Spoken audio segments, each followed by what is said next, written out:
श्रीमद् भागवत महापुराण स्कंद चौथा अध्याय 10वां। उत्तम का मारा जाना, ध्रुव का यक्षों के साथ युद्ध। श्री मैत्रेय जी कहते हैं, विदुर जी, ध्रुव ने प्रजापति शिशुमार की पुत्री भ्रमी के साथ विवाह किया। उनसे उनके कल्प और वत्सर नामक 2 पुत्र हुए। महाबली ध्रुव की दूसरी स्त्री वायुपुत्री इला थी। उनसे उनके उत्कल नाम के एक पुत्र और एक कन्या रत्न का जन्म हुआ।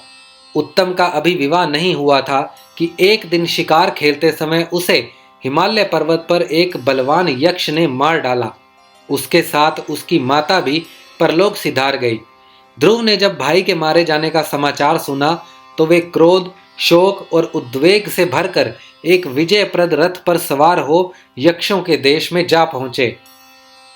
उन्होंने उत्तर दिशा में जाकर हिमालय की घाटी में यक्षों से भरी हुई अलकापुरी देखी। उसमें अनेकों भूत, प्रेत, पिशाच आदि रुद्रानुचर रहते थे। विदुर जी, वहां पहुंचकर महाभाऊ ध्रुव ने अपना शंख बजाया तथा संपूर्ण आकाश और दिशाओं को गुंजा दिया। उस शंख ध्वनि से यक्ष पत्नियां बहुत डर गई। उनकी आंखें भय से कातर हो उठी। वीरवर विदुर जी, महाबलवान यक्ष वीरों को वह शंखनाद सहन ना हुआ, इसीलिए वे तरह तरह के अस्त्र शस्त्र लेकर नगर के बाहर निकल आए और ध्रुव पर टूट पड़े।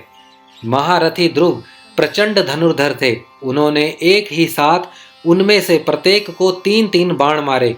उन सभी ने जब अपने अपने मस्तकों में 3-3 बाण लगे देखे, तब उन्हें यह विश्वास हो गया कि हमारी हार अवश्य होगी।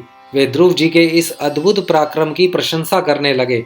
फिर जैसे सर्प किसी के पैरों का आघात नहीं सहते, उसी प्रकार ध्रुव के इस पराक्रम को ना सहकर उन्होंने भी उनके बाणों के जवाब में एक ही साथ उनसे दूने 6-6 बाण छोड़े। यक्षों की संख्या 13 अयुत थी। उन्होंने ध्रुव जी का बदला लेने के लिए अत्यंत कुपित होकर रथ और सारथी के सहित उन पर परीद, खड़ग, प्रास, त्रिशूल, फरसा, शक्ति, ऋषि, भुषुंडी तथा चित्र विचित्र पंखदार बाणों की वर्षा की।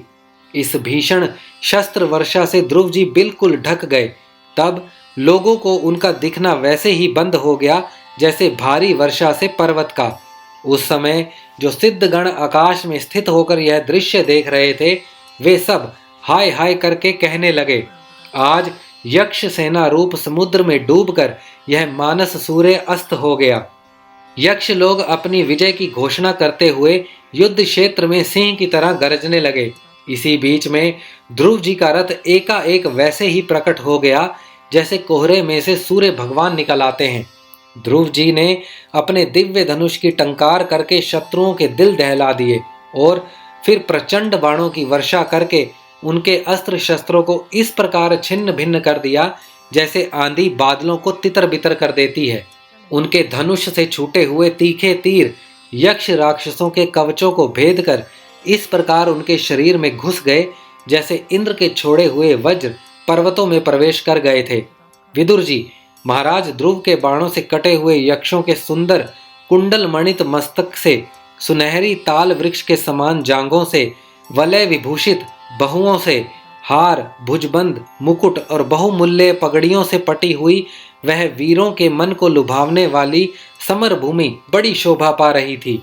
जो यक्ष किसी प्रकार जीवित बचे, वे क्षत्रिय प्रेवर ध्रुव जी के बाणों से प्राय अंग अंग छिन्न भिन्न हो जाने के कारण युद्ध क्रीड़ा में सिंह से परास्त हुए गजराज के समान मैदान छोड़कर भाग गए। नरश्रेष्ठ ध्रुव जी ने देखा कि उस विस्तृत रणभूमि में अब एक भी शत्रु अस्त्र शस्त्र लिए उनके सामने नहीं है, तो उनकी इच्छा अलकापुरी देखने की हुई, किंतु वे पुरी के भीतर नहीं गए। ये मायावी क्या करना चाहते हैं, इस बात का मनुष्य को पता नहीं लग सकता। सारथी से इस प्रकार कहकर वे उस विचित्र रथ में बैठे रहे तथा शत्रु के नवीन आक्रमण की आशंका से सावधान हो गए। इतने में ही उन्हें समुद्र की गर्जना के समान आंधी का भीषण शब्द सुनाई दिया तथा दिशाओं में उठती हुई धूल भी दिखाई दी। एक क्षण में ही सारा आकाश मेघमाला से घिर गया। सब ओर भयंकर गड़गड़ाहट के साथ बिजली चमकने लगी। निष्पाप विदुर जी, उन बादलों से खून, कफ, पीप, विष्टा, मूत्र और चर्बी की वर्षा होने लगी और ध्रुव जी के आगे आकाश से बहुत से धड़ गिरने लगे। फिर आकाश में एक पर्वत दिखाई दिया और सभी दिशाओं में पत्थरों की वर्षा के साथ गदा, परिध, तलवार और मूसल गिरने लगे। उन्होंने देखा कि बहुत से सर्प वज्र की तरह फुफकार मारते रोषपूर्ण नेत्रों से आग की चिंगारियां उगलते आ रहे हैं।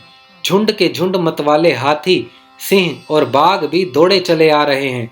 प्रलय काल के समान भयंकर समुद्र अपनी उत्ताल तरंगों से पृथ्वी को सब ओर से डुबाता हुआ बड़ा भीषण गर्जना के साथ उनकी ओर बढ़ रहा है।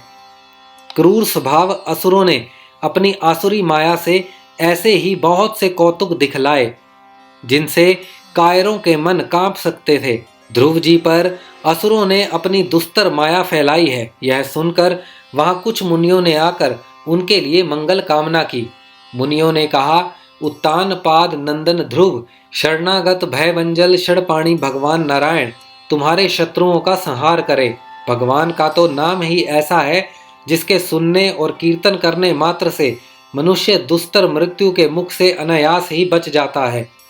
श्रीमद् भागवत महापुराण स्कंद चौथा अध्याय 10वां समाप्त।